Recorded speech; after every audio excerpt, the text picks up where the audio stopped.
কখন এই চোখটা খুলবে? এটা একটা ভালো প্রশ্ন। এই চোখটা খুলবে কখন? এই বুদ্ধি প্রতিবন্ধী টিকটক প্রজন্মের কি ভিতরে চোখ আছে? এই মাদকাসক্ত যুব সমাজের ভিতরে চোখ আছে? যারা আল্লাহ পাকের বিধান দেখেও অগ্রাহ্য করছে, এদের ভিতরে চোখ আছে? আল্লাহ পাকের একটার পর একটা নিদর্শন আসছে, কোরআনে বর্ণিত আছে, হাদিসে বর্ণিত আছে, দেখেও না দেখার ভান করছে, শুনে না শোনার ভান করছে, এদের কলবের চোখ আছে? থাকতে পারে? পারে না। কি করলে কলবের চোখ জীবিত হবে? প্রথম কাজ আল কোরআন। আল কোরআনের সংস্পর্শে আসলে পরে চোখ জীবিত হবে। 2, সফর করেন জমিন, ফাসিরু ফিল আরদি ফানজুরু কাইফা কানা আকিবাতুল মুকাদ্দিবিন। জমিনে ভ্রমণ করে দেখো, তোমরা আল্লাহ নিদর্শনগুলোকে দেখো, দেখলে তোমাদের মৃত কলব জীবিত হবে ইনশাআল্লাহ।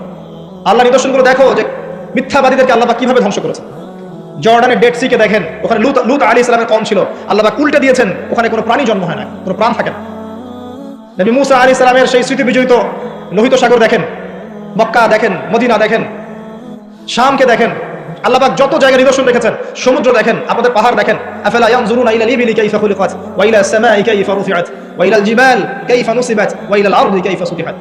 নিদর্শনগুলোকে দেখেন, প্রকৃতিকে দেখেন, মহাকাশকে নিয়ে চিন্তা করেন। সূরা মুলকে আছে না, আকাশের দিকে দৃষ্টি দাও, তোমাদের চোখ ব্যর্থ হয়ে ফিরে আসবে, তোমরা রহস্য ভেদ করতে পারবে না। সূরা ওয়াকিয়ার মধ্যে আল্লাহ বলেছেন, ফালা উকসিমু বিমাওয়াকি'ন নুজুম, তোমাদের জন্য আমি কসম করছি নক্ষত্রের অবস্থানের, নক্ষত্রগুলোর, গ্রহ নক্ষত্রের অবস্থান স্থিতির শপথ করছি। ওয়াইন্নাহু লাকাসামুল লাউ তা'লামুন আযীম, আর এটা একটা বিশাল কসম যদি তোমরা জানতে। একটা জাররা পরিমাণ যদি অবস্থানে পার্থক্য ঘটে যায়, মহাবিশ্ব ধ্বংস হয়ে যাবে।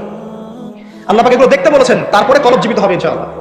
কোরআন, সফর, আল্লাহ নিদর্শনগুলোকে দেখা, আল্লাহর আনুগত্য করা, কলব জীবিত হবে ইনশাআল্লাহ। রাসূল সাল্লাল্লাহু আলাইহি ওয়াসাল্লামের সুন্নাহর উপর থাকলে কলব জীবিত হবে ইনশাআল্লাহ। কোরআন নিয়ে গবেষণা করলে পরে কলব জীবিত হবে।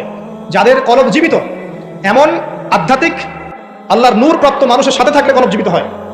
এবং যার প্রমাণ আপনাদের এখানে আছে, এখানে, যদিও তাদের মানে সমাধিকে কেন্দ্র করে, কবরকে কেন্দ্র করে কত আজে বাজে কাজ করা হচ্ছে আল্লাহ ভালো জানে।